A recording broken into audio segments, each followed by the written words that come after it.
The moment you blame somebody else for what's happening to you, you're victimizing yourself. Although you might be right. I don't care.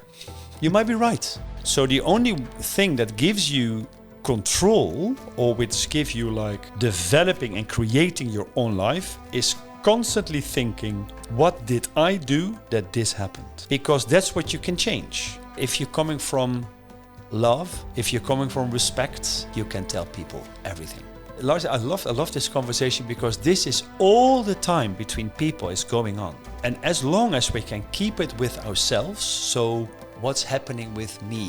What am I feeling? Why am I feeling it? What does it do to me? And then communicate about it, be honest about it, have integrity about it, that would like change the world completely. We all are maybe afraid to admit that we're afraid every now and then. How would you say you would penetrate that wall of fear?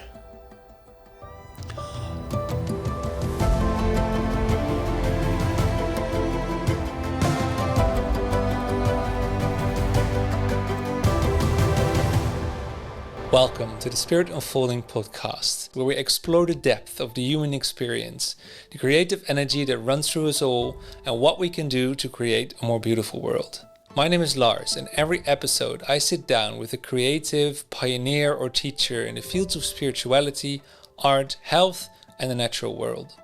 We want to give you actionable insights to spiritual growth, taking ownership of your life and expanding your perspective on life's possibilities. Also, you can live a more authentic, loving, and fulfilling life.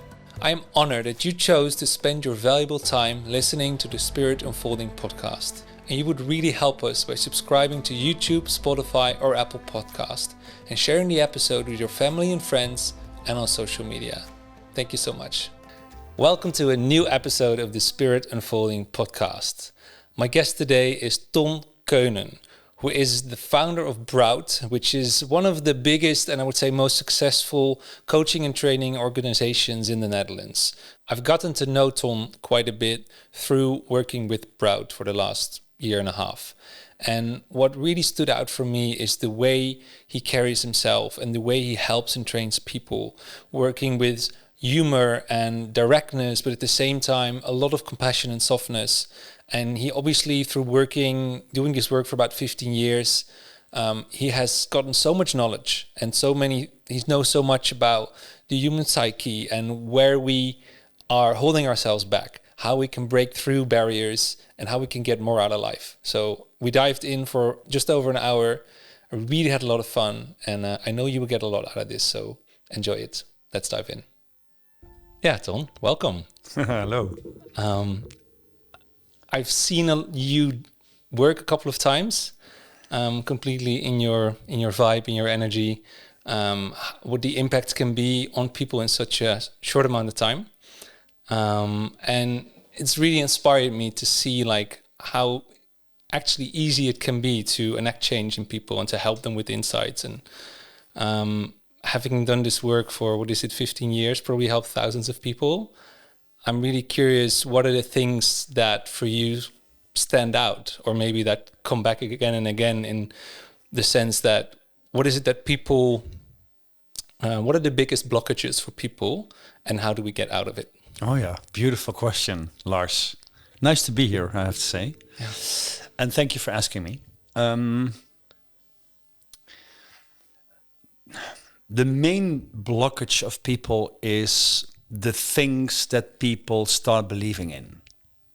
So things happen in life, you give that thing that happens an interpretation and you start believing in the interpretation.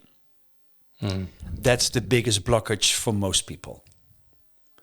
So something happens, interpretation about yourself as a human being. So what's wrong with me, or there is something wrong with me, or I am not good enough.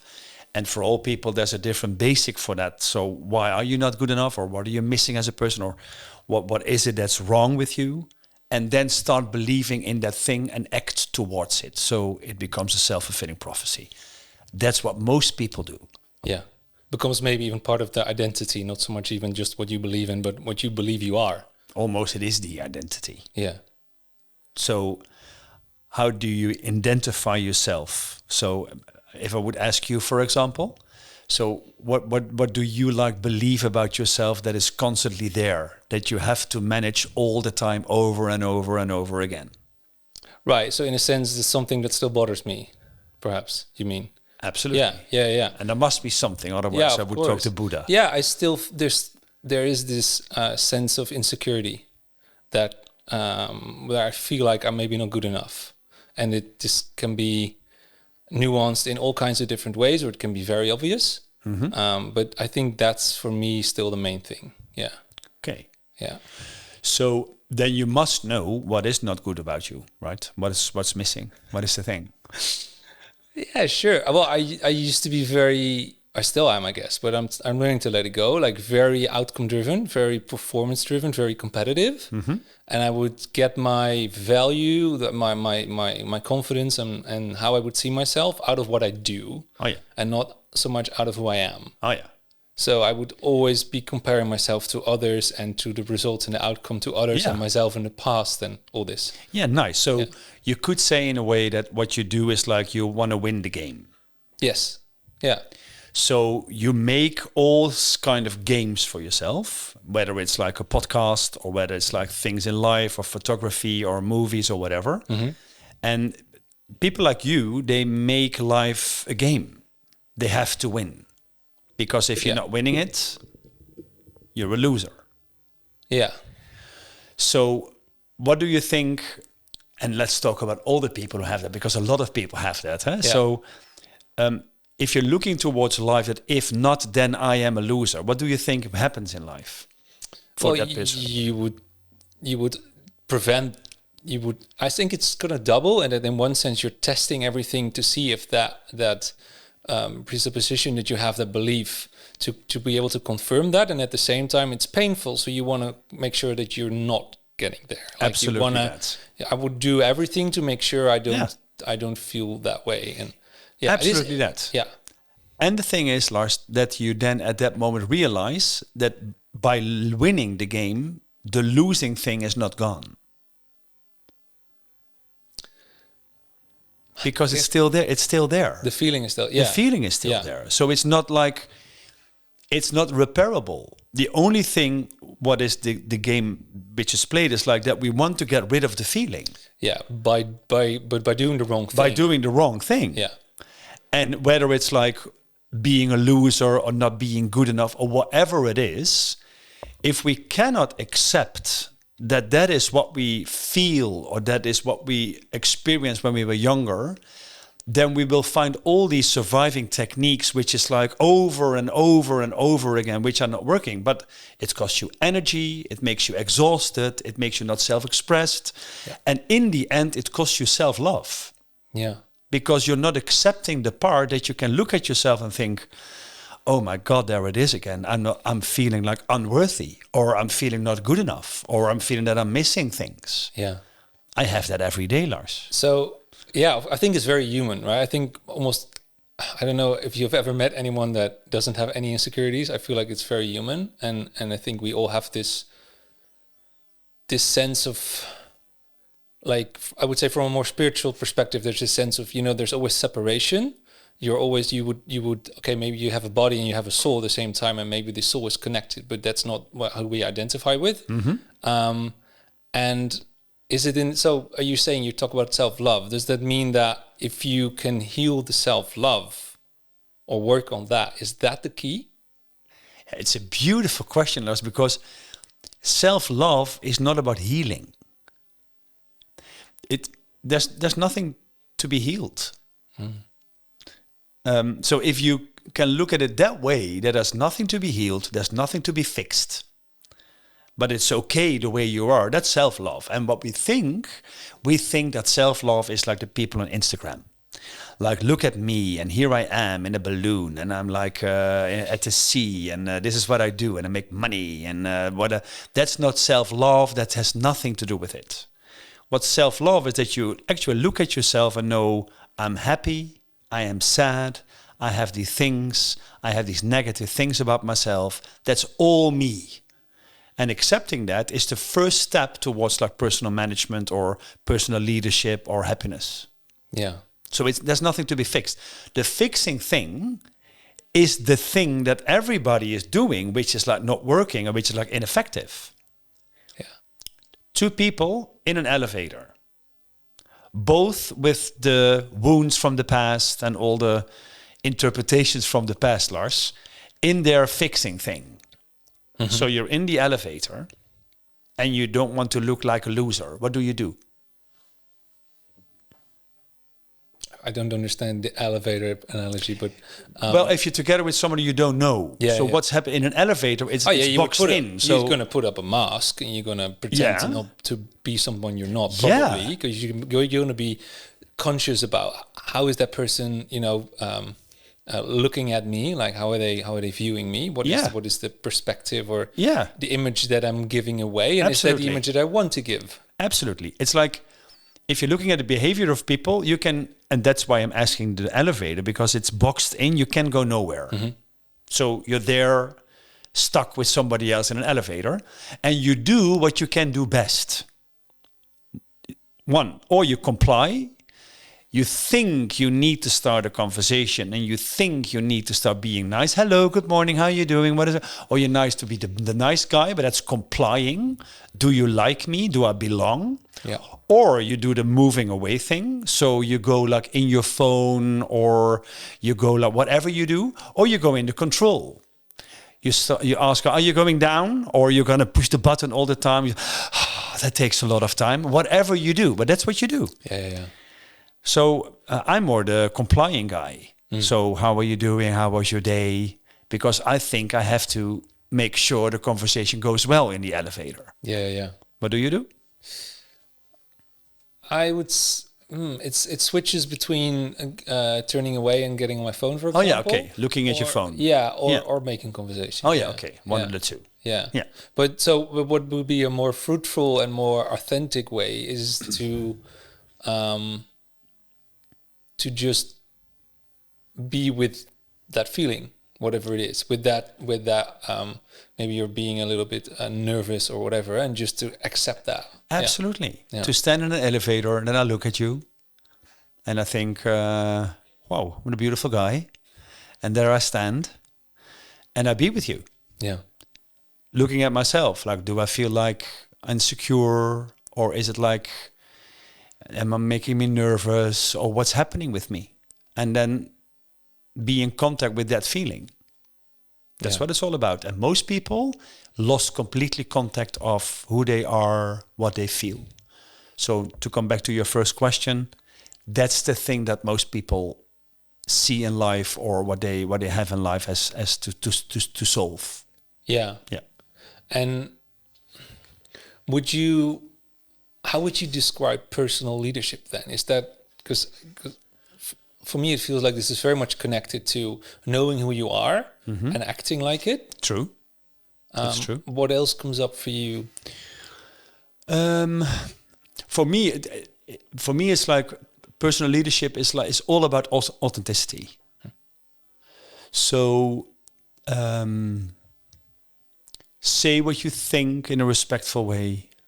Giving your opinion, although it's very difficult. Find the courage to be vulnerable.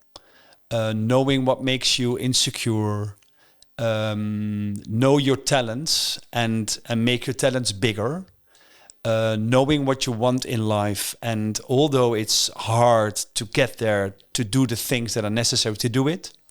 So authenticity together with integrity. So this is what I want my life to be, and this is necessary for it. I'm going to do it, but I'll do it in an authentic way. So no fixing. So fixing is like what you see, what's happening now in the United States. It's like that's a total fix.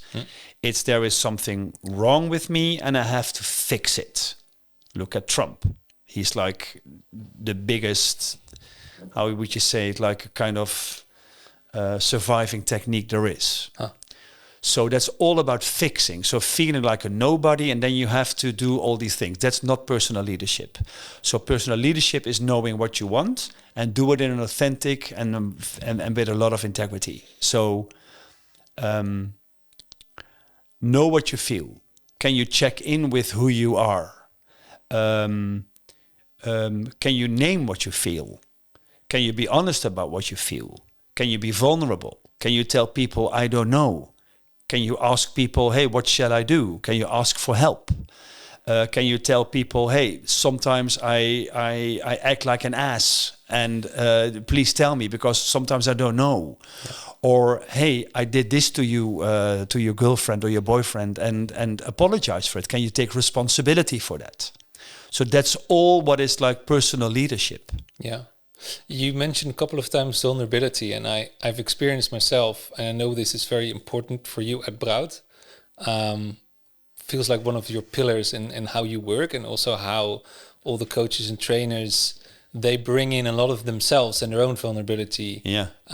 Maybe in the sense of giving an example and also in order to open up those where it's still very uncomfortable, maybe. When did that insight of the importance of vulnerability land for you? Why is that so important? It started because I wasn't a vulnerable person at all.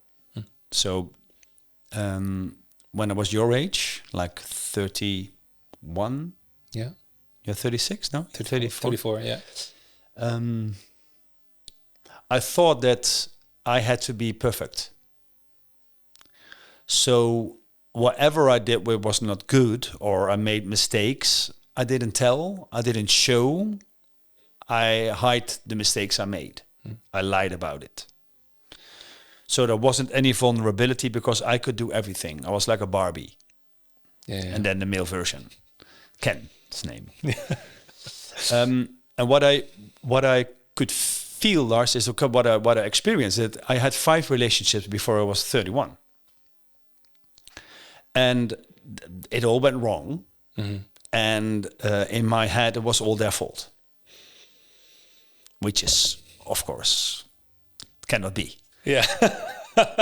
So somebody, it's very true. All those 5 people showed exactly. You a similar thing probably as well. Exactly. Yeah. They showed one similar thing, which was me. And it took me a while before I really could see that if I'm like Ken or a Barbie person and I'm not vulnerable and acting that I'm like perfect, that I look good and a good job and a house and whatever, that people could not connect with me. So they were in a relationship. They looked at me and they thought, "Oh wow, that's nice." They thought they win a big prize, and then in the end, it ended up to be like an empty box. Huh.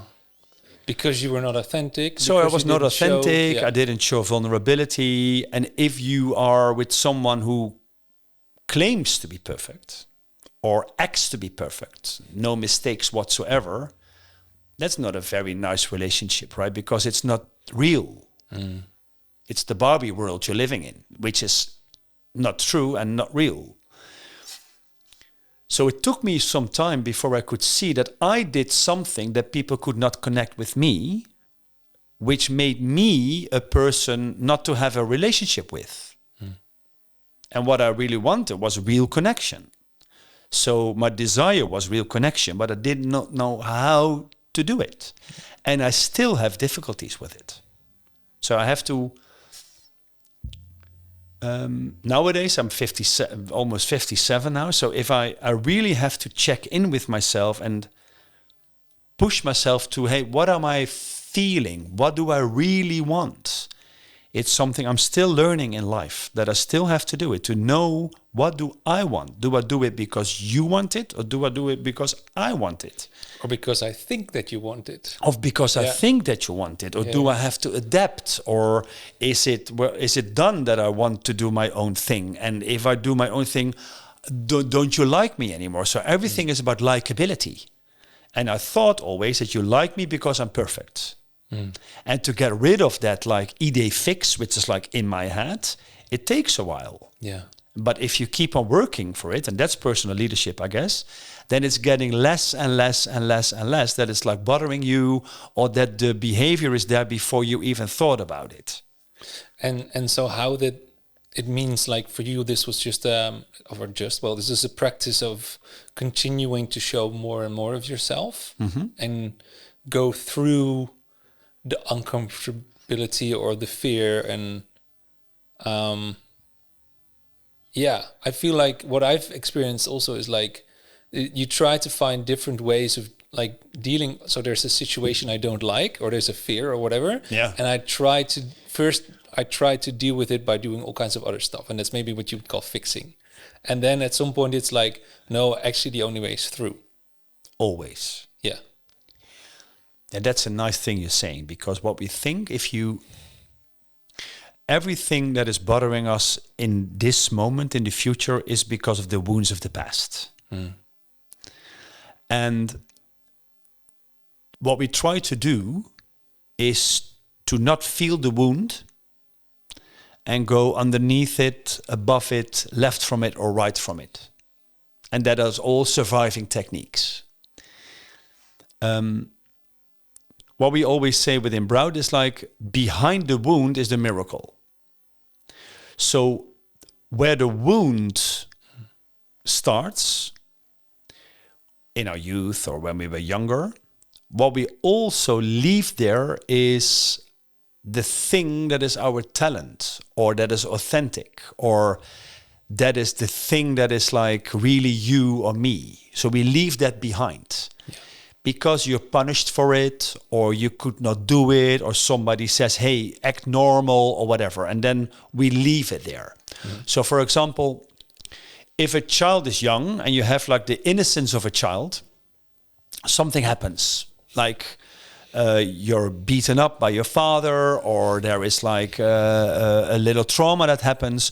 What you leave behind is your innocence, and you start controlling, or you start pleasing, or you start like checking out, whatever you do. And the strange thing is, you don't think about the surviving technique. The technique is choosing you. You never thought about, hey, I feel like inadequate, or I don't feel 100% that I'm nice or whatever. You never thought about, from now on, I have to win the game. It choose you. Yeah, it just happens. It's a survival mechanism. Yeah. It's like, poof, it's choosing you. You don't think about it. So you just start doing it. But in that moment that it happens, the surviving technique is there because it survives you. So very smart that you did it at that moment. But what you leave behind is what you have to pick up again. And you only can pick it up by going through the wound. Yeah. It's not possible to take a detour and then get it. It's not possible. Yeah. And most people don't like that. No, most people don't. But and how, because you've helped so many people doing exactly this. And what I like also about what you do with Broad, what I, for example, experienced in I went with you guys to the retreat in Portugal, like intensive training. This is mainly founders, CEOs, like people that lead bigger teams. And they probably come there with the idea, I'm going to learn to be a better leader. But what they're actually doing is a lot of constellations and like deep trauma work. And like they're really working a lot more on them, on who the idea of that they have of themselves, instead of on their skills on what they can do to the outer world. Because I guess that's where the learning is. But how do you then actually help people to go through that wound? By constellations, for example, but also by experience, like in a kind of a way. So that's how we do that. So the experience, giving the experience, or we work systematically. So with system work. Yeah. But it's a combination. So it's like we give models. So you can look at it from a rational point of view. We make people feel what's the impact of it, and we experience, like we bring people back to like the situation that they were in, or they have to have the conversation they never had. Nice example, Lars, because I think everybody can like relate to that. If there is a conversation to have with your parents, for example, which you never had, the moment that I put you in a position in the training that you have the conversation with your parents, I can tell you one thing: everything that you feel towards your parents will come back in that moment, whether it's like somebody else in front of you or whatever. It's like the moment that you start saying, "Hey, Dad," and you are sitting in front of me. Yeah. I'm having the conversation with my dad. So that's what it brings you. So that's really nice thing to think about. If you do it, you have that conversation. So you have the experience. So you feel what there is to feel. So that's one. So that's an important thing. The other thing is, because leaders, that they are there and that they know they have to do trauma work or whatever, because they know that their trauma or their surviving technique has taken part of their organization. So for example, if you have like a CEO who is like distrustful, then you get a very distrustful organization. Yeah. If you have like a pleasing CEO, you get a pleasing company. And it's not only with companies, Lars, it's also in relationships. Yeah. If I'm like pleasing with you in a relationship, I make you someone I don't want you to be. Did you know? Maybe you have a girlfriend, right? Yeah. What's her name? Lauren Jane. Lauren Jane. Yeah. So what is very important to understand is that people know that the person you are with in a relationship is not who she or he is, but what you make of her or him. Yeah. So your behavior or what you do is the basic for how somebody else is reacting or behaving. It took me a while before I knew that. Yeah. And is that all? Because is that always true? Probably yes, but the matter in how much probably varies. Is there a way for us to? Because I mean, is there a way for us to see? I guess being present and being open and you know, as soon as you notice that a certain belief about the other person or a certain expectation arises, to try to let it go and be with them in the moment can help. Like, do you think it's possible to actually see people for who they actually are? Or is it always a filter and a mask and all these things happening in between? Good question.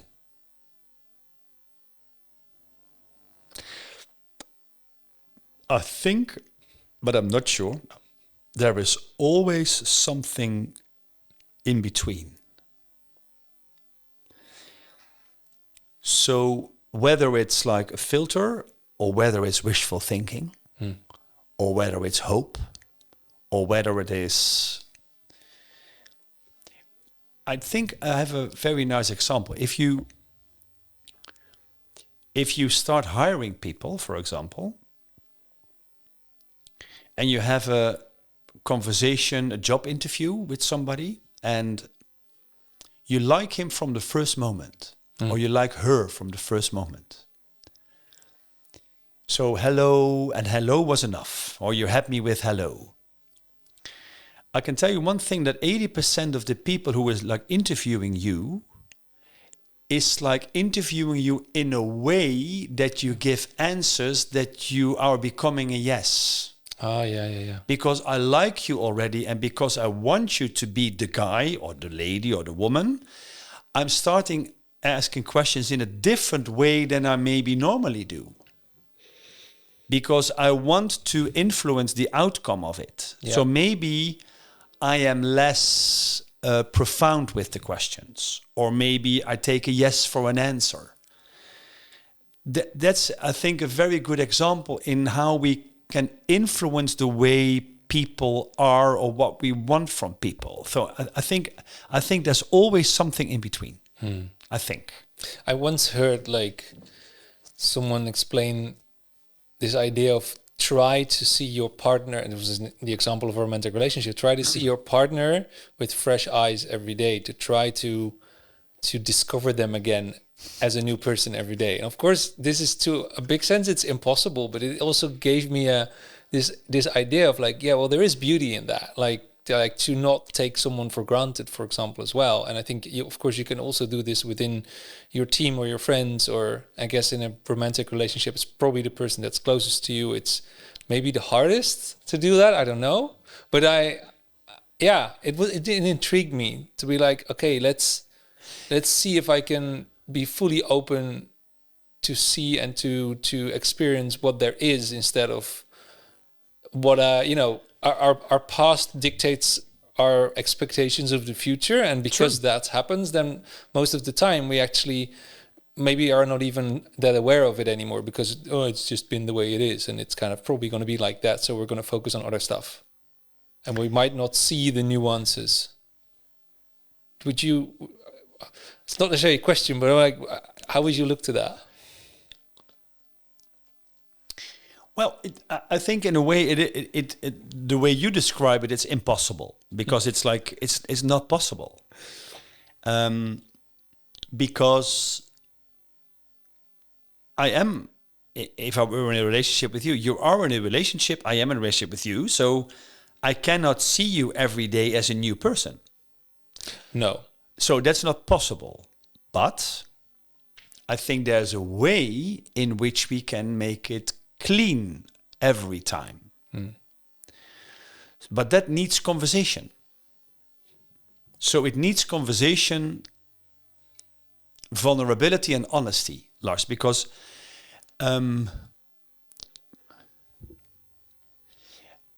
being in a relationship means also that you start like making up stories about the other one. You start making up complaints about the other one. Complaints that are always there, so-called records. So a record, so that's a complaint that is always there. So if I start to have a record about you, I can say like, you are not interested in me. The moment you make a coffee and you forget me, you're not forgetting my coffee, but you're not interested in me. So that's a record. So I only see it through these lenses. Yeah. So what it asks from us, if I would see you every day new, I would have to tell you this. So, hey, listen, Lars, I made up this story about you that you're not interested in me. Yesterday you made a coffee and what I thought was you're not interested in me. Sorry for that. So, and that can maybe help to... That's what's helping, but you have to get rid of it. But the thoughts about somebody else, they are there. You cannot, at least, you cannot stop them. But if you're honest about the complaints you have, or the stories you make up, or the things you're manipulating or dominating the other one, then it's possible to every day make something new together. Yeah. But you have to be honest about... Okay, can I ask you it's a very difficult question. All right. Okay, good. Go. Okay, good. So, in a relationship, if you are in one, you either are not taking responsibility, or you're dominating the other person, or you're manipulating. Yeah. And of course, sometimes there's also love. It can be healthy. It can be healthy. But you mean actually the majority of times one of the three is happening? Yeah. Always. But within a month, maybe sometimes a week. The domination of the manipulation starts immediately, Lars. So you like a girl and you think, oh my God, I'm going to call her. But you think, if I call her, she thinks I'm like too pushy, so I'm not calling her. That's manipulation. Yeah. It starts immediately. Yeah. Okay, good. So looking at your relationship, do you manipulate her? Do you dominate her? Or don't you take responsibility? I think, I know I'm dominating, but I'm quite aware of it. Okay, so how do you dominate? That I sometimes make decisions without involving her, or that I would, or without involving her as much as she would like, that I would have certain expectations perhaps that are unspoken, or holding her to my standards that I have for myself, even though she's a different person. Very good. Yeah. Thanks for being honest about that. So, and what's underneath it? What you're not telling her? Probably, I think somewhere in some cases the insecurity comes in, where it's like, well, if I actually show this, then, then she might go away, or she might not like that part of me, or whatever. And then it's, what I've learned more and more is that actually by manipulating or by dominating, I'm actually not being honest. So I'm doing the opposite of what I want to do, because I'm actually not showing her or expressing what I need, Absolutely. or what I like, or what I want. Absolutely. And in that sense, she's not able to respond from that place because she Exactly. doesn't know it. Yeah. So I make it very black and white. So what do you become if you keep on doing this? Yeah, you're not honest. You become a fraud. Yeah. And you know it. And it's not wrong because you're a human being. So I'm a human, you too. So we do those things. Yeah. But it's, if we talk about personal leadership, where it starts is that you can acknowledge the fact that you might be like manipulating or dominating the other person. Yeah. And this is a very beautiful example that you could say, hey, listen, this is what I'm trying to do. And this is what I'm actually dominating you for, because I'm very afraid that if I show you how I really feel, that you don't want me anymore. Yeah. And if you would say that, and she says, hey, Lars, but don't you care? I love you. That is what like honest and authentic relationships bring. Yeah. That's what it is. And it's also a lot about, I would say it's probably all about communication. Of course, it's first about knowing yourself, but then it's about communicating so much. In every relationship, in every sense, like even if you would know what you want, but you're not expressing it, there's no way for the other to know that, right? Well said. And you could say that. Everything which is like designed in life, or which becomes true in life, is always putting in words. So it starts with words. So words become reality. So without words, it cannot become reality. You understand what I'm saying? Yeah. So you need communication or words, because otherwise it cannot become real. Yeah, absolutely. One thing that, making a bit of a switch, but like one thing that I really have embraced or tried to embrace, and it's kind of connected to this, I suppose, but like this sense of taking responsibility. And one of the things that everyone at Braudo always says is like, what am I doing that this is happening? Yeah. So like, where am I would, maybe you can say to blame, but also like, where do I have control? What am I doing? Because it's easy to point the finger at someone else, but you're not actually changing anything. Yeah. Why do you think taking ownership and responsibility is so important? Because it's the only way. Yeah, it's what Oprah Winfrey is saying. I love her to death, but she says, look, you have to take the wheel of your life. So you have to steer the wheel. So if you don't take responsibility, you cannot steer the wheel. The wheel of the car is steered for you. You don't want that, right? Yeah. So the moment you blame somebody else for what's happening to you, you're victimizing yourself. Although you might be right. I don't care. You might be right. Yeah.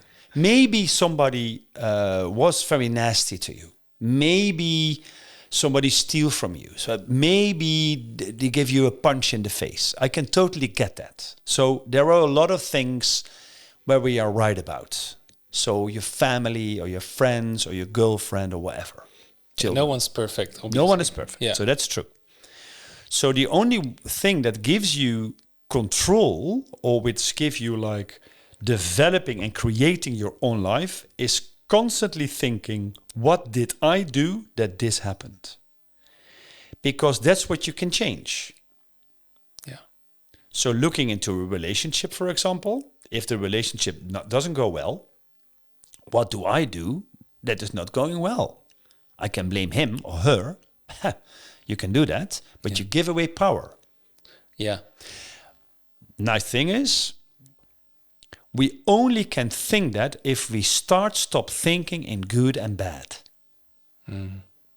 Or in guilty, not guilty. Or in hell or heaven. So stop labeling things, just see them as they are.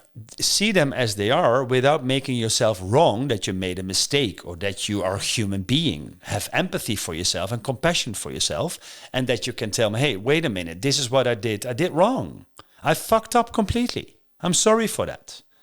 Or I can totally get that you're responding this way because I was an asshole. Sorry for that. Yeah. Without dramatizing it.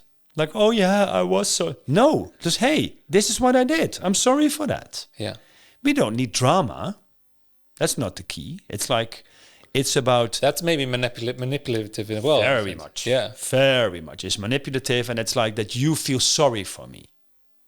If I start like crying about it or victimizing myself or over dramatizing things, it's awful. Yeah. It's really awful. It's so not authentic. Yeah. And it becomes almost impossible to communicate with someone when they're in that energy. Well, it is possible. You should say, stop it. Yeah. But you can't continue this. in that sense. I cannot talk to you if you're like in this victim thing. Yeah. That's what needs to be said. Yeah. That's what we tell people a lot. I've seen, and I love that. Oh, you're being... No, it's good because... People can hear it. I mean, I like that you have such a really good balance in being honest and open and being... You're very like, you like to have fun and laugh with people and like, you know, touch them and hug them. And there's like a very warm sense. And at the same time, sometimes you just have like a sword where you're like... Stop now, or this is it, or now you're doing, and it's very effective. And I guess I've seen like not everyone can handle it, but most people actually, when you do it in the right way, it shows them exactly where it is, and it's hard to deny from that point. Thank you that you tell. Thank you, because I want to be like that. So if I show that, then I'm very grateful that you see that, because that's who I want to be. Yeah. Look, Lars, it's like sometimes I also have difficulties by telling people the truth, because the truth is not always nice to tell people.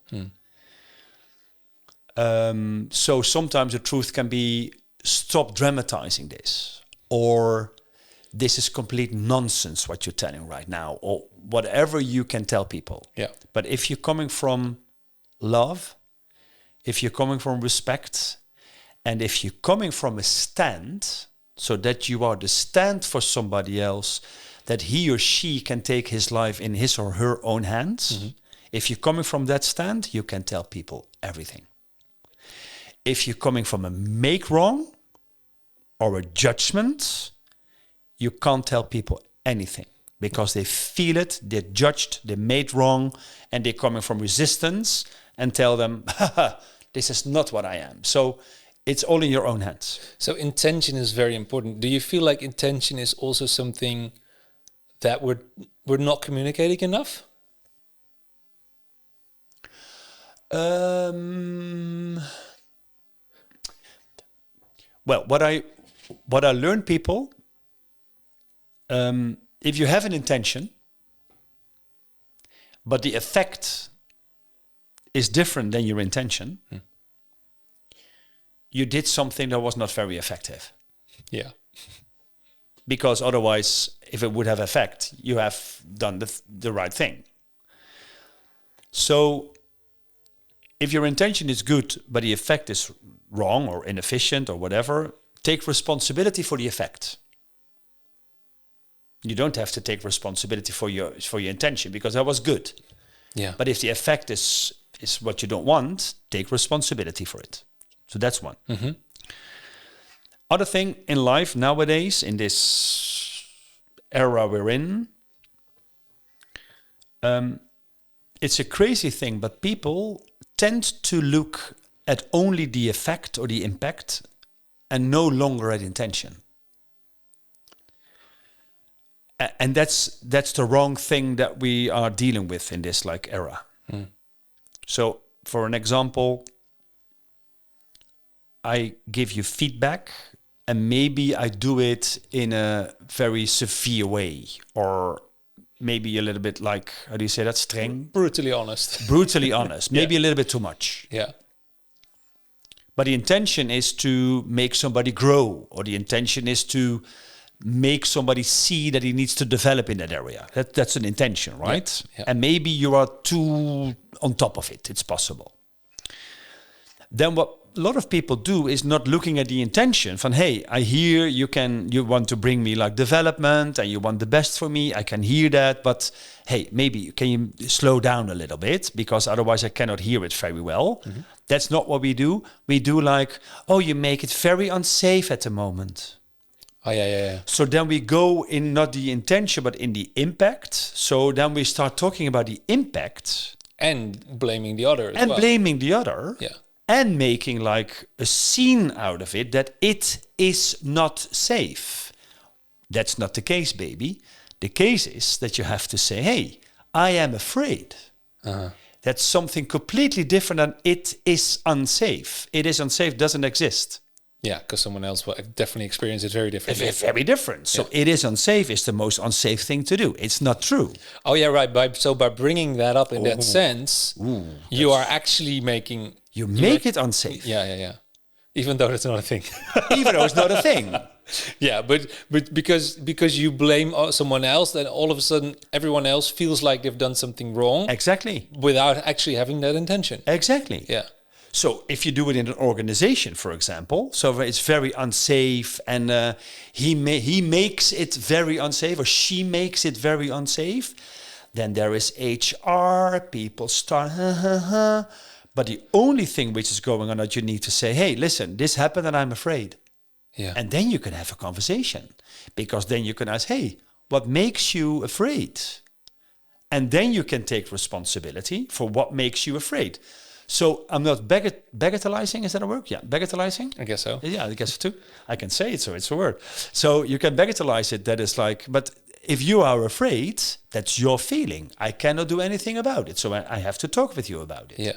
But it is unsafe, I cannot have that conversation. So someone is probably, so they are afraid of the situation and they're maybe also afraid to own that fear. Yes. I guess we all have versions of that in the sense of we all are maybe afraid to admit that we're afraid every now and then. How would you say you would penetrate that wall of fear? That's a very broad question, but it's like, in this case, for example, I would say that that you are afraid. That's a fact. I am afraid.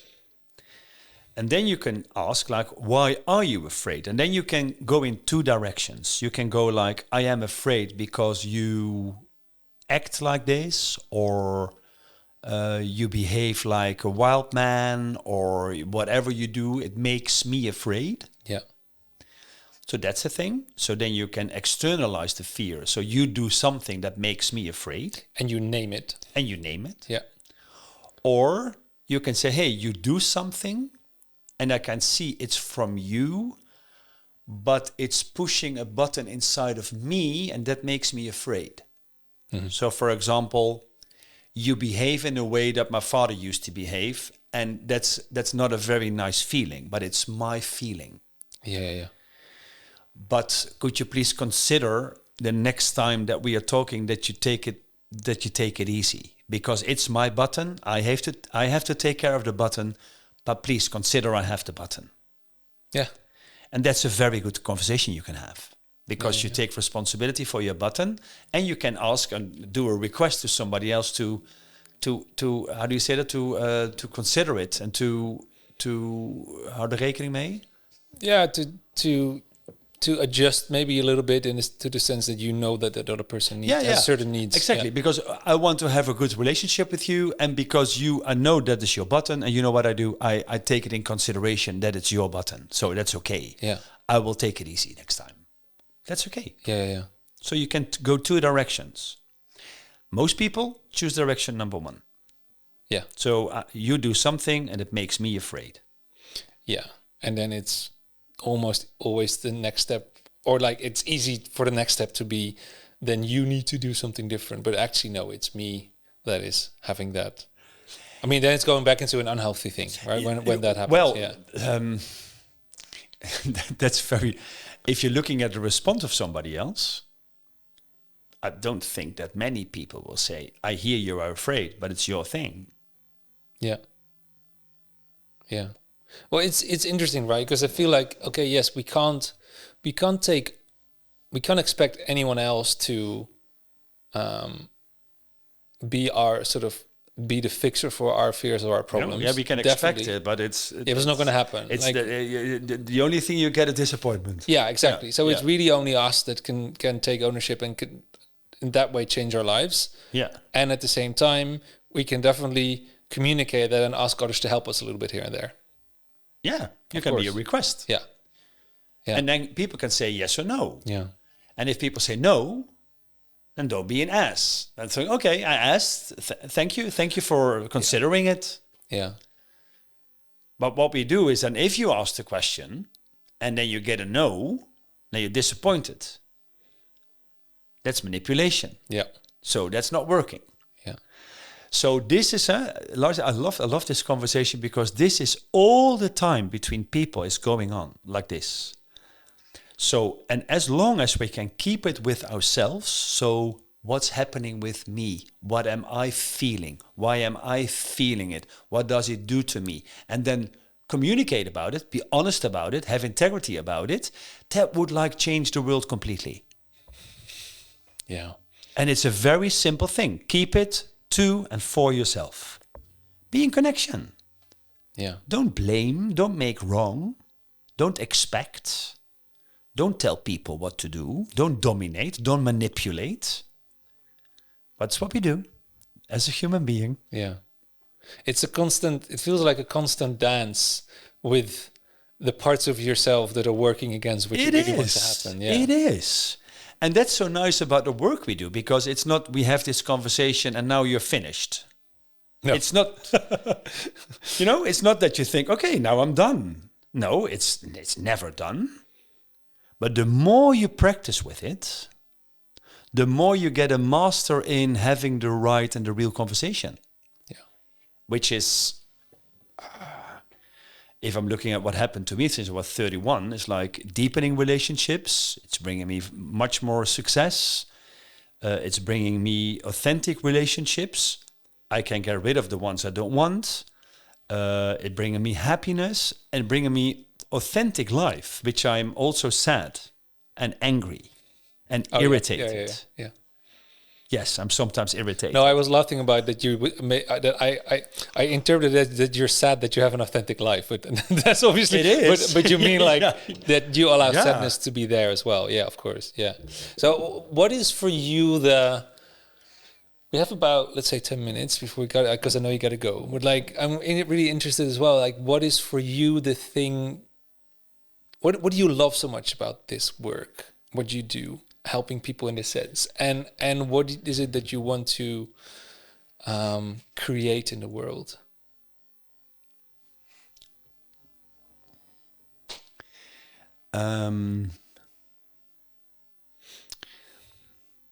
There are two answers to this. There is an ego answer.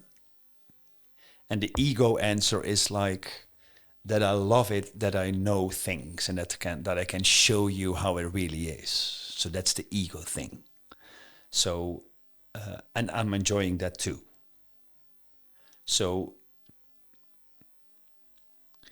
it's not the most nice answer, but it's not only about changing the world and that kind of stuff. It's like it. Yeah, it's not like Miss World or Mr. World, like what would you like, world peace? No, it's not world peace. And there is a side of me, and that is like really touching me, because I know, Lars, that I'm with who I am or who I can be, I can bring people to happiness. I can bring people to relationships that actually work. I can bring people to being a leader that they want to be. So by giving them insights in their behavior and to change that behavior, I actually mean something to a lot of people. Mm. And if you do the introduction like you did just now, it's like I'm not always in touch with the fact that I'm doing that every day of my life. And I when I'm in touch with it right now, then it really touches me. Yeah. because that's why I do it for. And yes, there's the ego as well, but I do it for the change I can bring for people, that they get what they want and not getting in Instagram language or go to Bali and be rich. No, it's about authenticness, about who are you really and what brings you joy and happiness. That's what moving for me. Yeah. Because we're not always in touch with that is what I'm actually doing every day. Yeah. Yeah. And I've seen how people can change in a really short amount of time, really. Isn't that beautiful? Yeah. Yeah.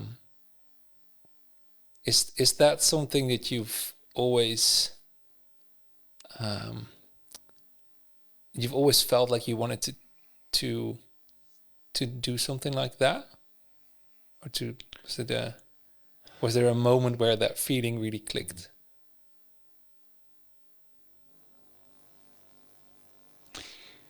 Yeah.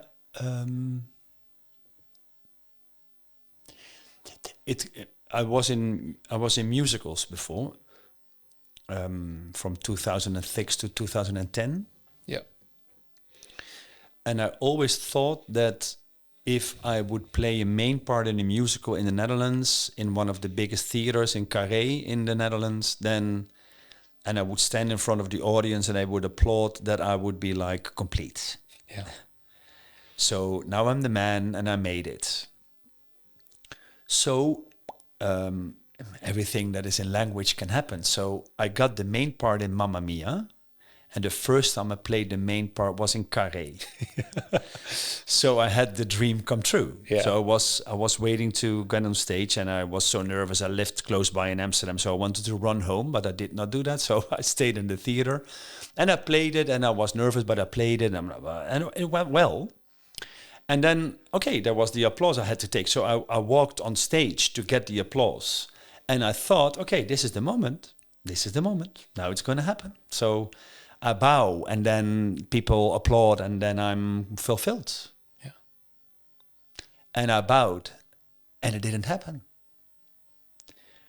So it was like the biggest disappointment in my life, that I thought, wow, it's not happening. I'm not fulfilled. Then years later, in 2012, 13, I had a team as a trainer, as a leadership trainer, and I helped the team towards that they could work with each other, because there was a lot going on and that kind of stuff. So I worked with them for 3 days. And after 3 days, this people in the group and the team was like, it was almost transformed. And we were standing together and I talked to them.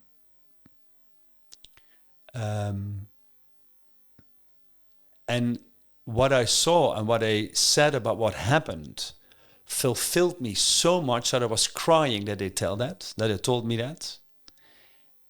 And that I could feel that I think, oh, this is what's fulfilling for me. So I am working with people, I'm in front of people, but what I'm doing for you is so much different than what I do with a musical. Yeah. And this is what's really fulfilling. So that was the first moment that I knew this is what I want to do. But not because I thought about it, but because I experienced it. Yeah, I think that's maybe the key with everything, right? To experience it. You can live in your head and have a dream, but if you you have to make it happen or experience something else.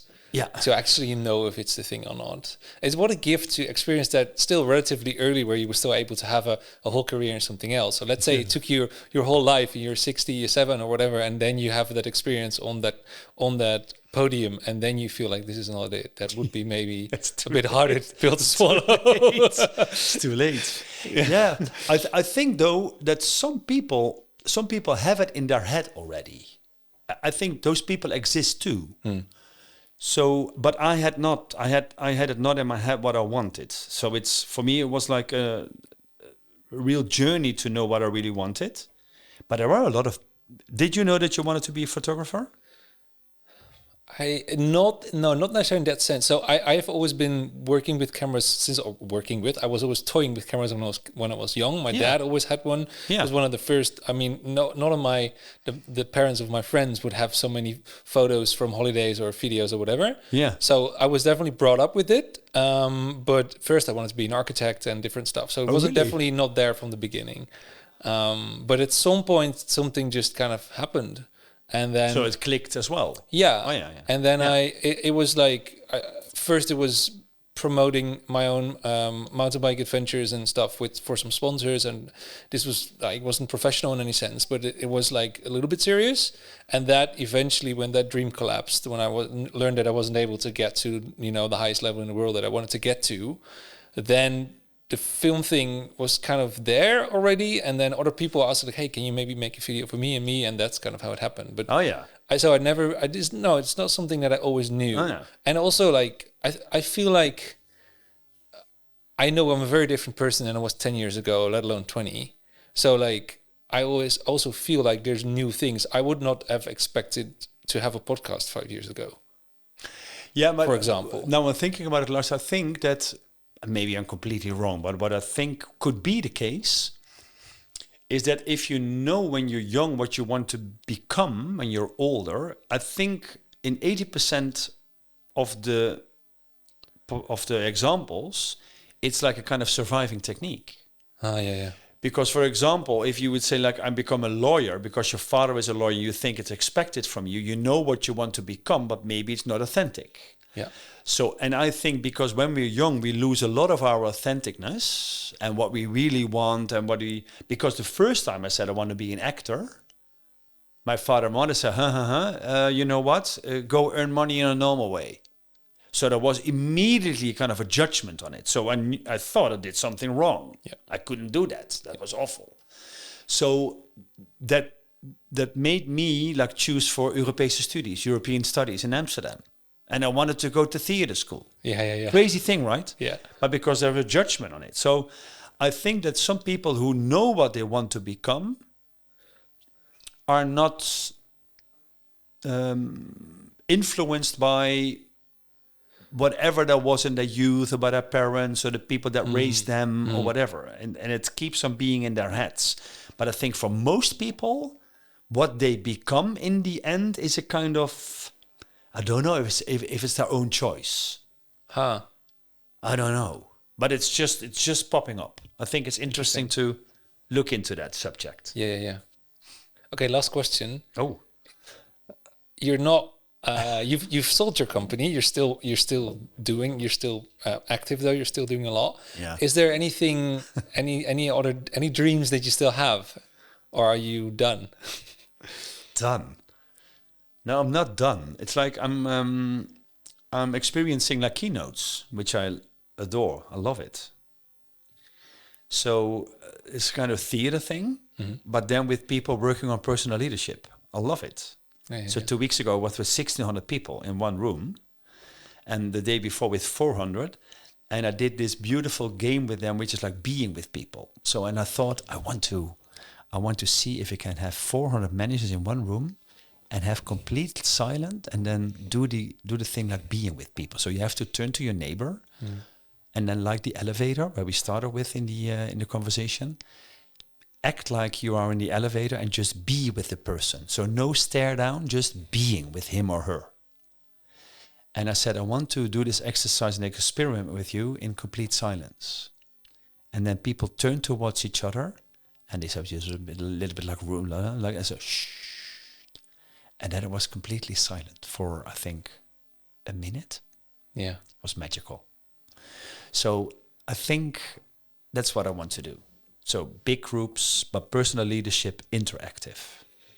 And I keep on doing this, going to Portugal, intensive leadership.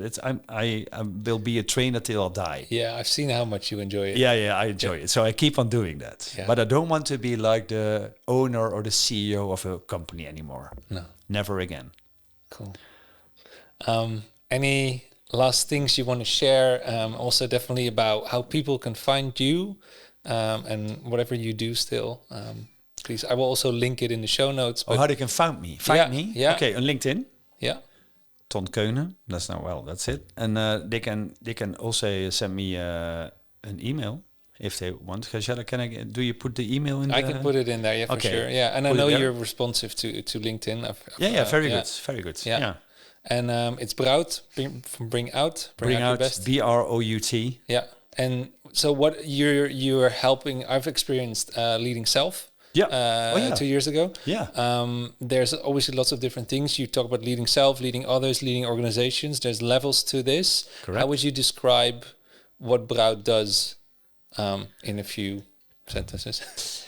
What we do, we bring awareness, or we give you insight in your behavior. We show you the impact, and you make you feel the impact of your behavior in your relationship, in your love, in your work, in your life. And we give you influence to do it in a different way. So to work on transformation for that, whether it's in your personal life, with your team, or with your organization. And we do that like in open enrollment programs, leading self, leading others, leading organizations, and in tailor-made programs for teams and organizations.